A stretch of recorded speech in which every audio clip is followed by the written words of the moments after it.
Hi, my name is Ken Beattie, and I'm the author of Starship English. I'm also the author of about 120 other books about teaching and learning English.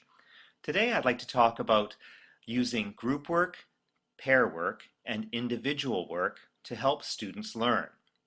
To do this, I'm going to use some examples from Starship English. I'm going to talk about how to do it, but more importantly, I'm going to talk about why we use group work, pair work, and individual work. But first, a story. One day, a young man wanted to join the emperor's pipa orchestra.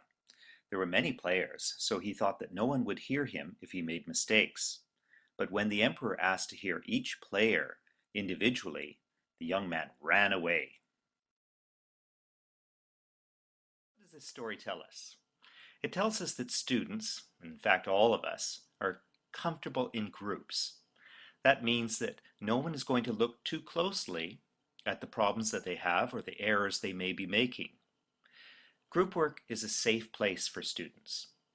For this reason, we often start activities with group work. In a group work situation, we have the opportunity to share the key aspects of the language, the vocabulary, the grammar, the structures that a student is going to learn. But in the safety of the group, they don't feel threatened. They don't feel anyone is going to pick on them in particular. Let's look at an example from Starship English. On this opening page on the left-hand side, we have an opportunity for students to learn about the structures and the vocabulary that fit into those structures. They learn in a safe way.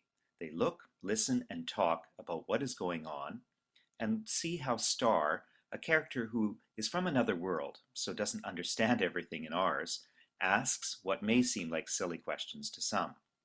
Those are answered by characters like Tessa. In this type of an activity, students feel safe. No one is threatening them by direct questions, although you may want to ask for some volunteers. In the second page of the unit, we have the picture dictionary section, which gives words and sometimes phrases which can be substituted into those dialogues which are introduced on the first page. This allows us to move quickly into a situation where students can substitute and experiment with language. They can move from working in a group and listening as a whole class to a presentation with a few students being guinea pigs to sort of show them how it's done, to a situation where they can try. Students will typically practice the vocabulary, go through the dialogues in pairs, and then finally move on to the talk situation at the bottom of the second page. Here you see that it's an open-ended dialogue. That means that the students can substitute their own words and they can practice and play with different language. Students move back and forth from pair work to group work throughout a lesson or a series of lessons. On the next page is a singing activity that students will typically do in a group.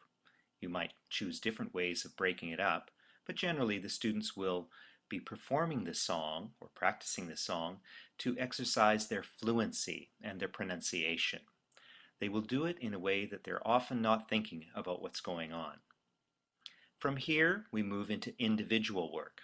The individual work is the student's opportunity to show you, the teacher, and to show himself or herself that the ability to complete tasks based on what they have learned so far. This is not something just to judge students on. This is an opportunity for the students to see themselves how well they are doing. Students progress in this page on listening through to activities that practice their writing as well.